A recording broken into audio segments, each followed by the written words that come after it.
সরস্বতীর কি বিয়ে হয়েছিল? হ্যাঁ, সরস্বতীর তো বিয়ে হয়েছিল। সরস্বতীর স্বামীর নাম ব্রহ্মা। আপনি আর একজনকে জিজ্ঞাসা করুন সরস্বতীর স্বামীকে। কেন এটা জানো না? সরস্বতীর স্বামী তো নারায়ণ। কেউ বলছেন নারায়ণ, কেউ বলছেন ব্রহ্মা। তাহলে সবাই পণ্ডিত, কারোর কথা অস্বীকার করা যাবে না। স্বীকার করতে হচ্ছে যে সরস্বতী দোভাতারি, মানে দুবার বিয়ে হয়েছিল। ব্রহ্মার সঙ্গে প্রথম বিয়ে হয়েছিল, ব্রহ্মা বুড়ো হারা, তাই ঘর করতে পারেননি। বিষ্ণুর সঙ্গে শেষে বিয়ে হয়েছে। তাহলে আমরা এটাই বুঝবো যে যাকে নিয়ে বেশি অসভ্যতা করি, যাকে নিয়ে বেশি নোংরামি করি, যাকে নিয়ে বেশি মিথ্যাচার করি, সেটা হলো আমাদের ধর্ম। সরস্বতীর বিয়ে হয়েছিল ব্রহ্মার সঙ্গে বা নারায়ণের সঙ্গে। সাক্ষীটাকে, এরা সব সাক্ষী ছিল।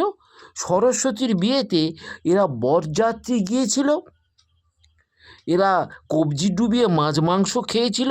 তাই বলছে যে সরস্বতীর সঙ্গে নারায়ণের বা ব্রহ্মার বিয়ে হয়েছে। অজ্ঞতার কোনো সীমা নেই। এই যে পুজো করা বামুনরা মানুষের কাছে এই নোংরামিটা প্রচার করছে সরস্বতীর মতন একজন মহান ব্যক্তিত্বকে, যা সরস্বতী সম্পর্কে যাদের কোনো জ্ঞান নেই। সরস্বতী কি এটা যদি জানি তাহলে বিয়ের প্রশ্ন আসবে না।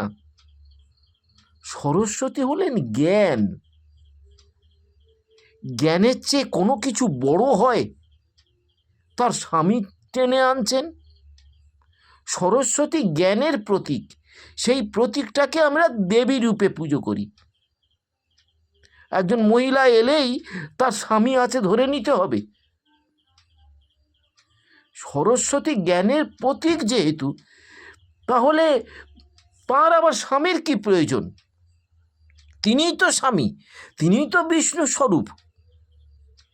আমরা সরস্বতী পুজো করতে গিয়ে সরস্বতীর হাতে শাঁখা দিচ্ছি, সরস্বতীর স্মৃতিতে সিঁদুর দিচ্ছি, তাকে বিবাহিত বলে পূজা করছি। তত্ত্বের ধার ধারি না আমরা। ধর্মটাকে আমরা খণ্ড খণ্ড করে কিমা তৈরি করে যে যার মনের মতো করে অপপ্রচারে চালিয়ে দিচ্ছি এবং ব্যবসা করছি। কিন্তু সরস্বতী যে কোনো স্বামী নেই, থাকতে পারে না, তিনি মহাজ্ঞান, তিনি জ্ঞানের প্রতীক। জ্ঞানের চেয়ে বড় কিছু হয় না। এটা আমরা না বুঝে আমরা বলে থাকি যে সরস্বতীর বিয়ে হয়েছিল। এই ভিডিওর মাধ্যমে আমি পুজো করা ব্রাহ্মণরা যে তত্ত্ব প্রচার করে তার ভয়ঙ্করভাবে বিরোধিতা করছি। এদের কথা শুনবেন না। সরস্বতীকে বিবাহের আওতায় আনবেন না, তাতে ভক্তির চেয়ে অভক্তিটা বেশি দেখানো হবে, ন্যায়ের চেয়ে অপরাধটা বেশি হবে।